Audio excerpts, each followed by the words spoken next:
the beginning stages of my journey living here in Germany, there was a point in time where I thought that I could never catch up and that I was falling behind in life. It didn't matter how much I came up or how many things I acquired or how much stuff I got. It just always felt like I couldn't reach a status that I once held. And that irked me, that bugged me, and it stressed me out for a long time. It wasn't until I took a moment to think about this where I really figured out what the problem was and why I always felt like I was lagging. And to be honest, for a lot of us, particularly speaking about Americans, this is something that goes under the radar and undetected. It's something that we don't even think about. So what I ended up finding out about this is that I was attached to names, to brands, to name brands.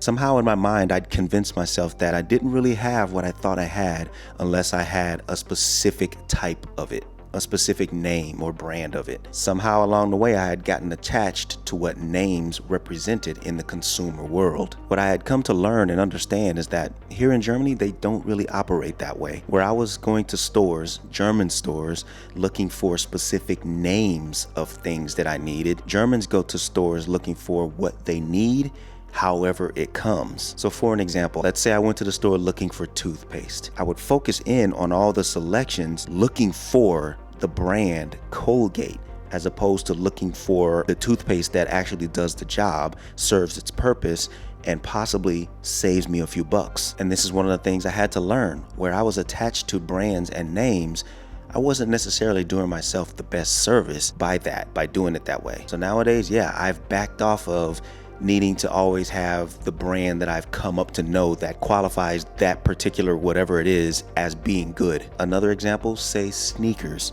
Like I would always look for Nikes or, a Reebok or Adidas or something like that. Nowadays, I don't really look for those. I look for the footwear that fits my needs and still kind of fits what I like as far as style. And by adjusting and doing things this way, I'm saving lots of money. And I actually stay stocked on a lot of house product by doing things this way rather than always looking for the expensive name brand.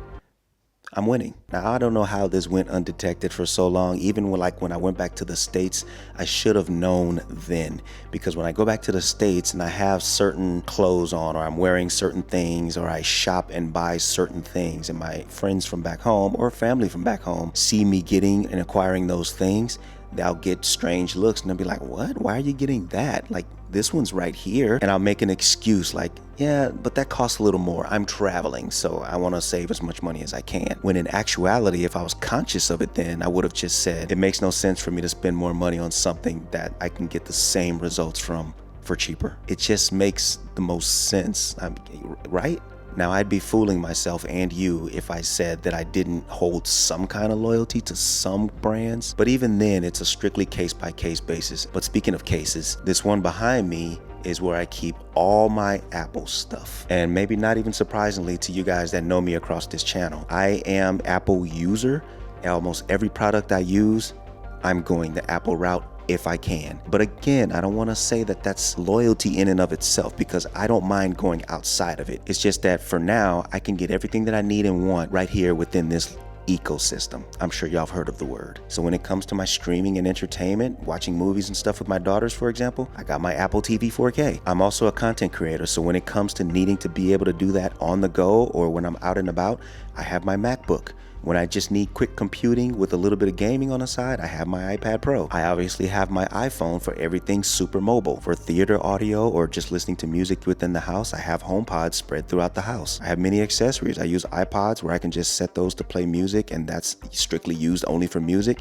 I have AirPods that I use for music listening to when I'm on the go or privacy. I have my Apple Pencil for my iPad, and I have my iMac computer upstairs to do the work for me. And there's other stuff, but one could definitely make the argument that it looks like I'm loyal to the brand of Apple. And I'll let people have that. There's no use in me arguing that because it definitely looks that way. But personally speaking, I just get everything that I need right here in this ecosystem, and there's no need for me to go anywhere else at the moment. But I wouldn't mind doing just that. Trust me. So enough about me. I don't want to drag this video on for too long. This is just a thought that I had in my head that I thought I'd share. Brand loyalty. Is it a problem for people? Is it a problem for Americans? Is it a problem for you? Let's talk about it in the comments if y'all want. And I'll talk to you guys in the next video. No need for screaming. It's you, not us. You're out of touch.